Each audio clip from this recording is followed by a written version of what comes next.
Dakaras.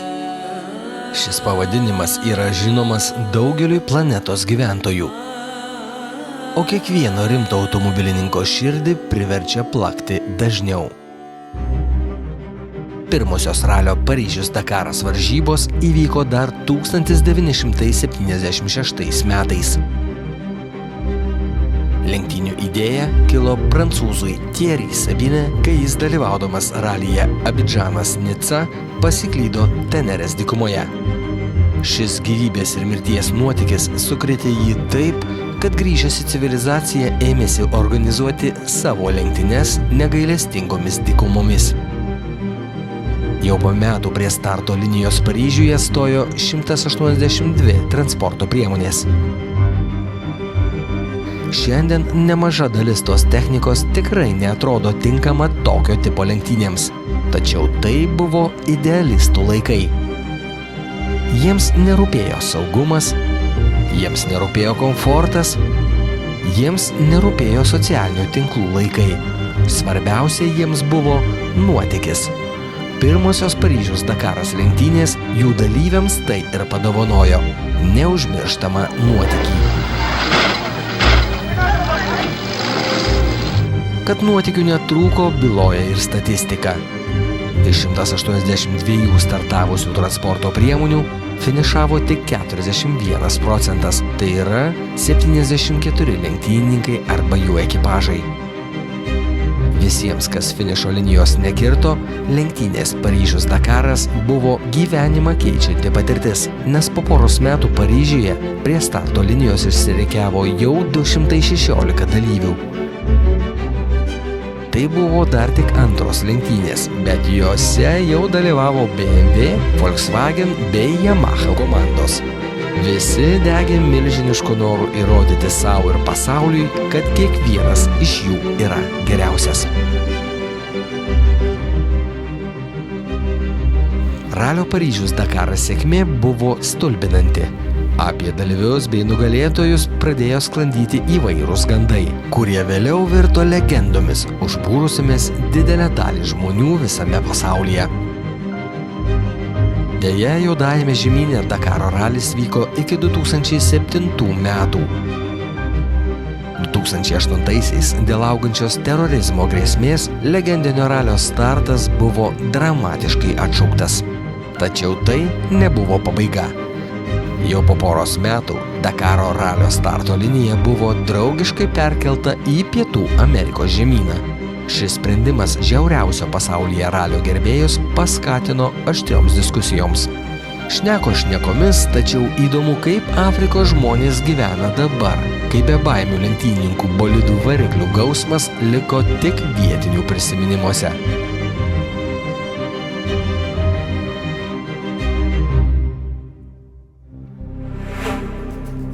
2016 metų sausį, tuo pat metu, kai Dakaro ralis vyko Pietų Amerikoje, mes iš Senegalo sostinės Dakaro startavome link Paryžiaus. Mes nusprendėme rasti atsakymus į mus kamuojančius klausimus. Ar negailestingojo Paryžiaus Dakaro varžybų legenda dar gyva juodajame žemyne? Ar vietiniai žmonės laukia šio ralio sugrįžimo? Kiekviena Afrikos šalis turi savo charakterio spalvą. Mums būnant toli nuo Afrikos, šis žemynas atrodo kaip vientisas darinys su vienodais žmonėmis ir vienodu kraštovaizdžiu. Tačiau taip manyti yra klaidinga. Afrika – kontrastų kontinentas. Savo atvirkštinį Paryžius Dakaras ralio variantą nusprendėme įveikti kitokiu automobiliu, nei tai darydavo ralio legendos. Iš pirmo žvilgsnio rodos, kad mūsų naujoji Honda CR-V visai nepritaikyta raliui dykumose, bet mes, kaip ir tų laikų pirmieji Paryžiaus Dakaro ralio dalyviai, esame nepagydomi idealistai ir tikime savimi, kol gamta mūsų nenuleidžia ant žemės. Teisybės dėlei reikia paminėti, kad mūsų nuotykio pradžia buvo ne Senegale, bet Gambijoje. Tai maža pailga valstybėlė prisiglaudusi prie Senegalo. Ten gyvena šiek tiek daugiau nei 1 882 000 žmonių. Gambija, nors ir nėra turtinga šalis, tačiau dėl to čia viskas yra paprasta ir aišku.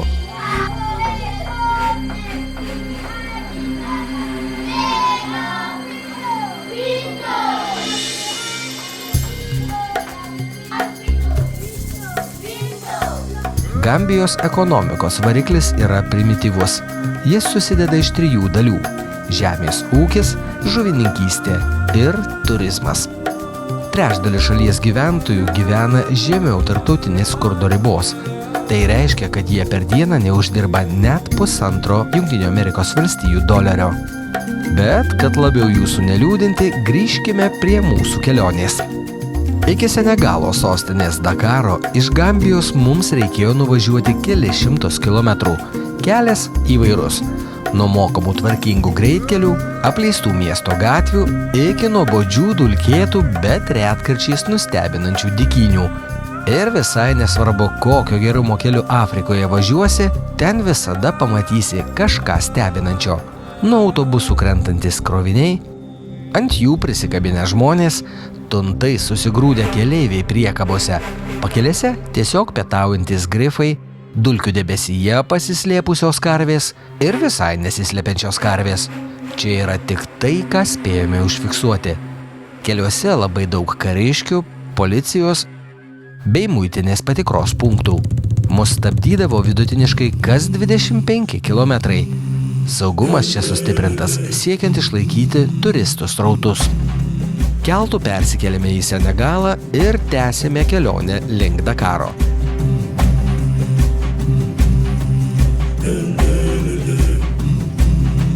Senegale augmenija savo pozicijas vis labiau užleidžia smėlynams. Šis vaizdas stiprino ir adrenaliną kraujyje, nes mes vis labiau artėjame prie išsvajoto Dakaro finišo, kuris turėjo būti mūsų pagrindinio nuotykio pradžia. Senegalas nuo Gambijos skyrėsi ne tik gausiais smėlynais, bet ir tuo, kad jei Gambijoje šalikelėse verda žmonių gyvenimas, Senegalo pakelėse verda laukinės gyvūnijos gyvenimas. Piemenų ganomi kupranugariai jaučiasi šių plotų savininkai. Todėl skirtumo tarp asfaltuoto kelio ir smėlio dykynių nepripažįsta.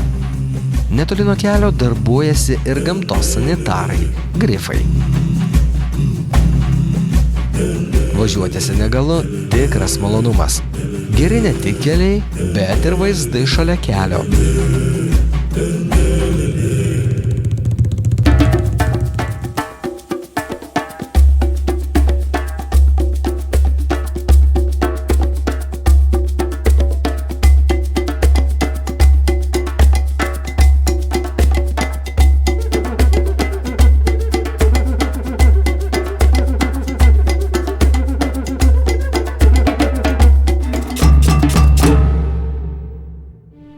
Lietuvoje turbūt nedaug kas žino, kad tuo pat metu, kai Pietų Amerikoje vyksta Dakaro vardo lenktynės, Afrikoje vyksta Africa Eco Race varžybos. Šios lenktynės pradėtos organizuoti po to, kai Dakaro ralis išsikraustė iš Afrikos žemyno.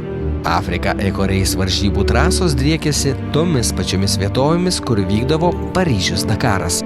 Gal atmosfera ir ne ta kaip anksčiau, bet pravažiuoti legendiniais greičių ruožais ir savo kailių patirti jų negailestingas staigmenas norinčių netrūksta.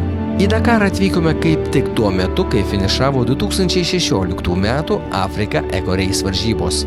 Finišo vieta ypatinga. Tai ta pati vieta, kaip buvo ir Dakaro ralyje – Lac Rose ežero krantas. Šis ežeras išsiskiria tuo, kad dėl jame gyvenančių tam tikros rūšies bakterijų jo vanduo yra rožinės spalvos, o sausuoju metų laiku jo druskingumas lenkia negyvosios jūros druskingumo lygį.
Druskos kasimas yra vienas iš Senegalo gyventojų pajamų šaltinių.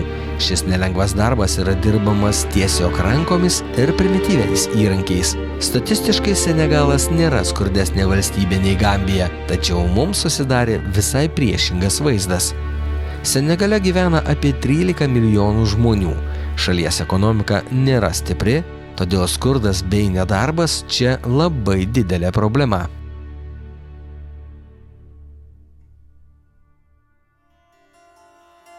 Į šiaurę nuo Senegalo yra Mauritanija, viena iš vargingiausių Afrikos valstybių. Ši šalis yra 11 didžiausia Afrikos valstybė. Šią šalį apibūdinti galime 3 žodžiais – smėlis, smėlis ir be abejo smėlis. Mauritanijos teritorijoje yra nemaža dalis Saharos dykumos, todėl vaizdai pro automobilio langą ilgainiui ima kartotis. Milžinišką valstybę pervažiuoti turėjome per 5 paras. Laiko stoti ir grožėtis Mauritanija nebuvo, tad patogiai įsitaisę mūsų Honda CR-V visureigyje tiesiog naikinome kilometrus.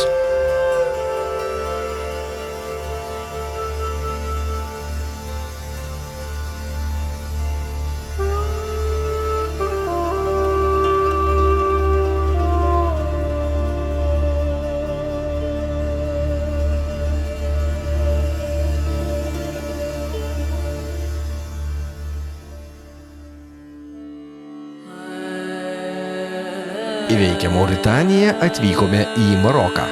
Tai išties stebuklingų vaizdų žemė.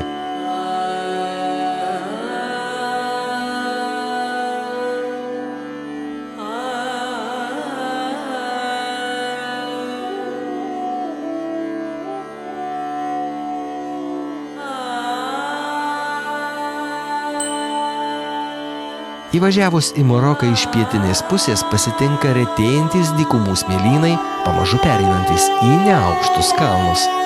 Ten mus pasitiko vieniša dykumų kuprinugarių banda. Vaizdas kaip iš atvirutės.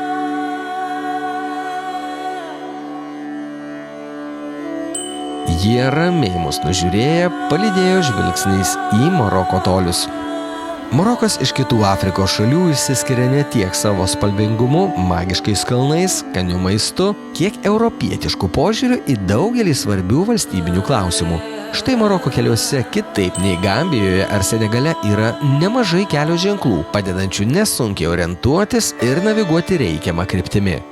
Kelių būklė artima pietų Europos valstybių keliams. Lygus asfaltas, staigūs serpantinai ir aptrupėję senovinių šlaitų bortai primena Italiją. Nemažai lietuvių yra buvę Maroke ir net ne po vieną kartą, nes dėmesys turistams čia yra išskirtinis. Aptarnavimo kokybė stiebiasi link europiečiams priimtinų standartų ir tai labai padeda mėgautis viskuo, ką Marokas siūlo atvykėliams. Pirmiausia, tai gamta, kuri palieka neišdildomą įspūdį. Užburiantys švelnių formų, bet dideli kalnai, kuriuose galima išvysti visko. Nuo kvapą gniaužiančio grožio krioklių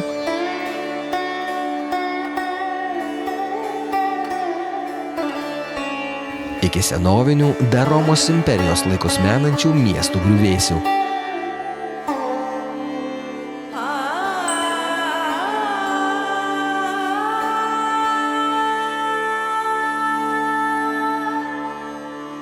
Važiuoti marokietiškais kalnais vienas malonumas, tačiau reikia būti budriems, nes tikrai nesunku užsižiopsojus nulėkti nuo kelio. Marokas tai tikras juodojo žemyno perlas. Keliaudami per įspūdingąją Afriką mes galėjome tik įsivaizduoti, ką jautė legendinių varžybų Paryžius Dakaras dalyviai lėkdami pro šias magiškas vietas. Deja, ralio pėdsakų rasti beveik neįmanoma. Kai kur likę keli nublukę ralio Paryžius Dakaras logotipai, bet tai yra viskas, kas matoma plika akimi. Afrikos vėjai negailestingai naikina bet kokius pėdsakus smėlyje. Turbūt geriausiai senojo Dakaro ralio pėdsakai išlikę vietinių žmonių širdise.